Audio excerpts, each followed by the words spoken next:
তাকে ভালোবাসো।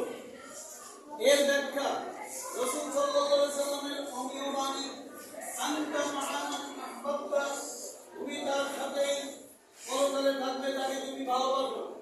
সুতরাং আলোচ্য হাদিসাংশের মাধ্যমে প্রতীয়মান হয় যে দুনিয়াতে মানুষ যার সাথে থাকবে তথা যাকে অনুকরণ করবে, কিয়ামতের দিন তার সাথেই তার হাসর নাসর হবে।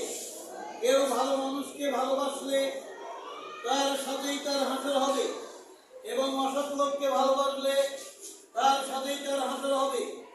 এ মর্মে আল্লাহ সুবহানাহু ওয়া তাআলা বাণী, ওমান ইউতিল্লাহ ওয়া